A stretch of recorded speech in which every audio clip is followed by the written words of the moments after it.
सुप्रभात बच्चों, मैं रेणु बाला, राजकीय वरिष्ठ उपाध्याय संस्कृत विद्यालय साबुवाणा। आज हम कक्षा 11 की आरोह पुस्तक के प्रथम अध्याय कबीरदास का अध्ययन करेंगे। काव्यखंड का पहला अध्याय है ये बच्चों। कबीरदास। मैं कहता हूँ आँखिन की देखी, तू कहता कागद की लेखी। कबीरदास जी ने सबसे पहले ही यह बात कह दी कि मैं तो कहता आंखन की देखी, कि मैं तो आंखों से देखी हुई बात कहता हूँ और तू जो कागज पर लिखी हुई बात है वो कहता है। ये कबीर वाणी में हजारी प्रसाद द्विवेदी ने इनकी पंक्तियों को संकलित किया है। कबीर जन्म सन 1398, वाराणसी के पास लहरतारा, उत्तर प्रदेश। प्रमुख रचनाएं बीजक, जिसमें साखी, शबद व रामायणी संकलित हैं। मृत्यु सन 1518 में बस्ती के निकट मगहर में। कबीर भक्ति काल की निर्गुण धारा के प्रतिनिधि कवि हैं। भक्ति काल की निर्गुण धारा, दो धाराएं थी भक्ति काल में, निर्गुण और सगुण। तो जो निर्गुण धारा थी उसमें ईश्वर का रूप, रंग, आकार, प्रकार कुछ भी स्वीकार नहीं किया जाता था। ऐसे ईश्वर की पूजा की जाती थी कि न ईश्वर जन्म लेता है न ईश्वर की मृत्यु होती है। तो निर्गुण धारा के प्रतिनिधि कवि थे। वे अपनी बात को साफ एवं दो टूक शब्दों में प्रभावी ढंग से कह देने के हिमायती थे। बन पड़े तो सीधे सीधे, नहीं तो दरेरा देकर। दरेरा देकर मतलब इतनी मजबूत तरीके से बात को कहो कि वो बात अपना पूरा प्रभाव डाल दे।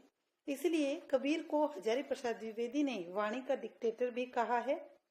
कबीर के जीवन के बारे में अनेक किंवदंतियां प्रचलित हैं। उन्होंने अपनी विभिन्न कविताओं में खुद को काशी का जुलाहा कहा है। जुलाहा जो कपड़े बनाने का काम किया करता था। कबीर के विधिवत साक्षर होने का कोई प्रमाण नहीं मिलता। मसी कागद छुयो नहीं, कलम गही नहीं हाथ। कबीरदास जी ने खुद ही लिखा है। मसी का अर्थ होता है बच्चों शाही, कागज, कागज की शाही और कागज को मैंने छुआ भी नहीं है। कलम गही, गही का मतलब है पकड़ना, कि कलम भी मैंने कभी अपने हाथ से नहीं पकड़ी है। जैसी कबीर की पंक्तियां भी इसका प्रमाण देती हैं। उन्होंने देशाटन और सत्संग से ज्ञान प्राप्त किया। देशाटन बच्चों, देशाटन का मतलब है देश प्लस अटन, यानी देश देश घूमना, अलग अलग देश जगहों पर जाकर वहां पर अपने विचारों का प्रचार प्रसार ये किया करते थे। किताबी ज्ञान के स्थान पर आंखों देखे सत्य और अनुभव को प्रमुखता दी। उनकी रचनाओं में नाथों, सिद्धों और सूफी संतों की बातों का प्रभाव मिलता है। वे कर्मकांड और वेद विचार के विरोधी थे तथा जाति भेद, वर्ण भेद और संप्रदाय भेद के स्थान पर प्रेम, सद्भाव और समानता का समर्थन करते थे। यहाँ प्रस्तुत पहले पद में कबीर ने परमात्मा को सृष्टि के कण कण में देखा है, ज्योति रूप में स्वीकारा है तथा उसकी व्याप्ति चराचर संसार में दिखाई है। इसी व्याप्ति को अद्वैत सत्ता के रूप में देखते हुए विभिन्न उदाहरणों के द्वारा रचनात्मक अभिव्यक्ति दी है। बच्चों, अद्वैत सत्ता, अद्वैत सत्ता वो होती है, साधारण से शब्दों में देखो बच्चों इसको, कि अद्वैत सत्ता वो है जो हमें दिखाई नहीं देता है, जिसे हम केवल महसूस कर सकते हैं अपनी अंतरात्मा में, जिसे हम महसूस कर सकते हैं, ऐसी होती है अद्वैत सत्ता। दूसरे पद में कबीर ने बाह्य आडंबरों पर प्रहार किया है। साथ ही यह भी बताया है कि अधिकांश लोग अपने भीतर की ताकत को न पहचान कर अनजाने में अवास्तविक संसार से रिश्ता बना बैठते हैं और वास्तविक संसार से बेखबर रहते हैं। दोनों पद जयदेव सिंह और वासुदेव सिंह द्वारा संकलित संपादित कबीर वांग में खंड 2 से लिए गए हैं। अब देखो बच्चों पद, प्रथम पद देखो कबीर जी का। हम तो एक एक करी जाना, कि हमने तो एक एक करी जाना, कि हमने तो उस ईश्वर को केवल एक ही माना है। दोई कहे तिन्ही को दो जग, जिन नाहिन पहचाना। दोई, दोई मतलब दो, तिन्ही मतलब उनको, दो जग मतलब असमंजस की स्थिति, कि जिन नाहिन पहचाना, कि जिसने उस ईश्वर को पहचाना नहीं है वो ही उनको दो कहता है और उनके लिए ही असमंजस की स्थिति बनी हुई है। यानी उन्होंने ईश्वर के वास्तविक रूप को समझा ही नहीं है। एक ही पवन एक ही पानी एक ही ज्योति समाना। एक ही पवन है, एक ही का मतलब एक ही पवन है यानी वायु है, एक ही पानी है, एक ही ज्योति समाना। ज्योति का मतलब होता है ज्योति, प्रकाश। और एक ही ज्योति सब लोगों में समान रूप से विद्यमान है। एक ही खाक गड़े सब बांधे एक ही कोहरा साना। कि एक ही खाक होता है मिट्टी, मिट्टी कह लो चाहे राख कह लो। भांडे का मतलब होता है बर्तन, गढ़े का मतलब बनाए हुए। कि एक ही मिट्टी से सब बर्तन बने हुए हैं। एक ही कोहरा साना, और एक ही कोहरा कि एक ही प्रकार की का जो आत्मा है वो सब में निवास करती है। कहने का तात्पर्य ये है बच्चों कि प्रत्येक मनुष्य एक ही मिट्टी से बना हुआ है और एक ही आत्मा यानी उस एक ही ईश्वर ने उनके स्वरूप का निर्माण किया है। जैसे भाड़ी काष्ठ ही काटे अग्नि न काटे कोई, सब घटी अंतरी तू ही व्यापक धरे स्वरूपे सोई। जैसे बाढ़ी काष्ठ ही काटे, बाढ़ी होता है बढ़ई। कि जैसे जैसे कहकर उदाहरण देकर कबीरदास जी हमें ये बात समझा रहे हैं। तो बच्चों यहाँ पर उदाहरण अलंकार है। जैसे जिस प्रकार से बाढ़ी बढ़ई जो होता है, काष्ठ काष्ठ का मतलब होता है लकड़ी। कि जैसे बढ़ई लकड़ी को काट सकता है, अग्नि को आग को कोई नहीं काट सकता, उसी प्रकार से सब घटी अंतरी तू ही व्यापक। सब घटी घटी यानी अंतर मन में, अंतरी अंदर कि प्रत्येक मनुष्य के अंदर तू ही व्यापक यानी तू ही निवास करता है। धरे स्वरूपे सोई कि प्रत्येक मनुष्य की आत्मा में हे ईश्वर तू निवास करता है, लेकिन तेरे स्वरूप को, स्वरूपे का मतलब है स्वरूप, कि तेरे स्वरूप को वही जान सकता है जिसने तुझे अंतर्मन से पहचान लिया है। कबीरदास जी लकड़ी और बढ़ई का उदाहरण देकर समझा रहे हैं कि जिस प्रकार एक बढ़ई लकड़ी को काट सकता है लेकिन आग को कोई नहीं काट सकता, उसी प्रकार से जिस मनुष्य ने अपने अंतर्मन के, अपनी आत्मा के स्वरूप को पहचान लिया है, उसने उस ईश्वर को पहचान लिया है, क्योंकि वो ईश्वर हमारी अंतर आत्मा में ही निवास करता है। माया देखी के जगत लुभाना, काहे रे नर गरबाना। माया देखी के, इस माया के प्रभाव के कारण ही जगत, जगत से तात्पर्य है संसार, लुभाना का मतलब होता है मोहित हुआ है। कि ये संसार माया के कारण ही मोहित हुआ है। काहे रे नर गरबाना, काहे किस लिए, नर मनुष्य, गरबाना का अर्थ है गर्बाना यानी अहंकार। अरे मनुष्य फिर तू किस लिए अहंकार करता है। क्योंकि कबीरदास जी का कहना है कि अरे मनुष्य तू अहंकार क्यों करता है, क्योंकि तू भी इस माया के प्रभाव के कारण ही इस संसार में मोहित होकर घूमता रहता है। निर्भय भया कछु नहीं व्यापे, कहे कबीर दीवाना। कबीरदास जी कहते हैं कि निर्भय, निर्भय का मतलब है बिना किसी डर के, निर्भय, निर्भय भया कि मैं तो निर्भय हो गया हूँ। कछु नहीं व्यापे, व्यापे का मतलब कछु नहीं व्यापे मतलब अब मुझे कोई भी कष्ट नहीं सताता है। कहे कबीर दीवाना, तो उस ईश्वर का दीवाना कबीर यही बात कहता है। कबीरदास जी का कहना है कि मैं तो उस ईश्वर के प्रेम में दीवाना हो गया हूँ, अब मुझे किसी प्रकार का कोई भय नहीं है और न ही कोई कष्ट है। दूसरा पद, संतों देखत जगत बुराना, सांच कहो तो मारन धावे, झूठे जगपतियाना। अरे संतों देखो ये संसार बावला हो गया है। संतों देखत जगत बुराना, अरे संतों देखो ये संसार बुराना, बुराना का मतलब है बावला होना, ये संसार बावला हो गया है। सांच कहूँ तो मारन धावे, झूठे जगपतियाना। सांच, सांच का मतलब है सत्य। सत्य कहो तो धावे का मतलब दौड़ना, कि सत्य बोलो तो मारने को दौड़ता है। झूठे जग पतियाना, पतियाना का मतलब होता है विश्वास करना, और झूठ पर ये संसार विश्वास करता है।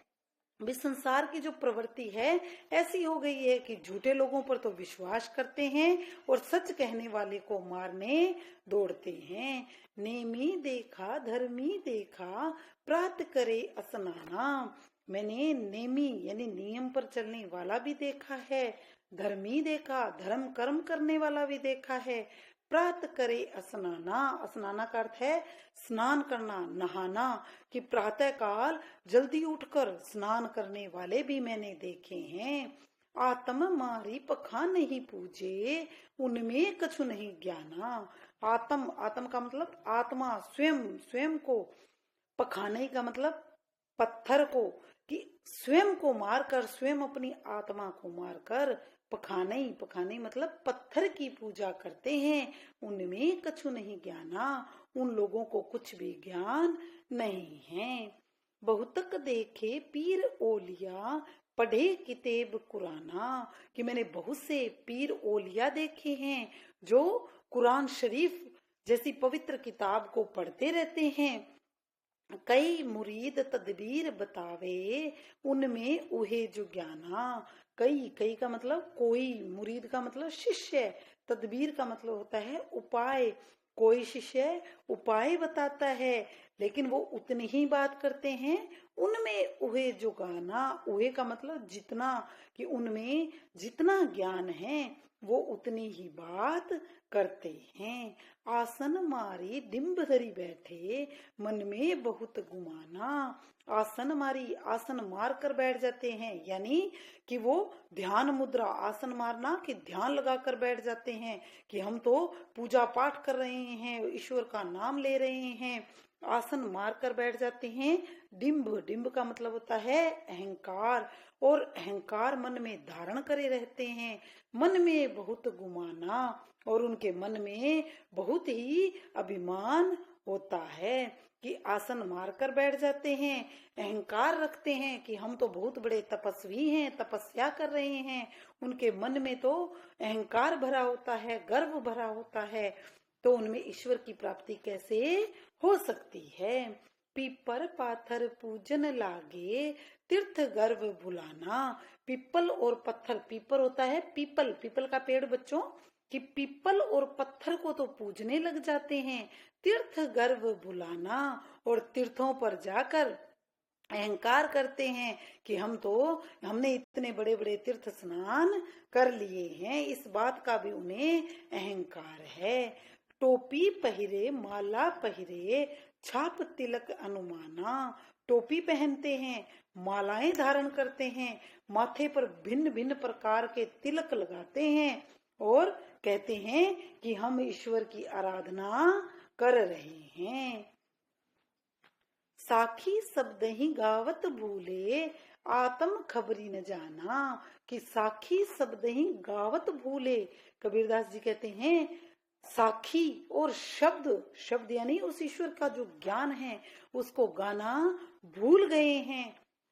आत्म खबरी न जाना, आत्म यानी स्वयं, अपनी आत्मा की खबर भी उन्हें नहीं है। भी अपने अंदर की आत्मा में, तेरे अंदर ही ईश्वर निवास करते हैं, इस बात का भी उन्हें ज्ञान नहीं है। हिंदू कहे मोहि राम पियारा, तुर्क कहे रहमाना। हिंदू तो कहता है मोही, मोही मतलब मुझे, हिंदू कहता है मुझे राम प्यारा है, और तुर्क, तुर्क यानी मुसलमान कहता है मुझे रहीम प्यारा है। आपस में दो लरी लरी मुए, मर्म न काहू जाना। मुए का अर्थ होता है बच्चों मूर्ख, कि आपस में दो, दो यानी दोनों, लरी लरी लड़ लड़ कर, कि आपस में दोनों मूर्ख जो हैं वो लड़ लड़ कर मर रहे हैं।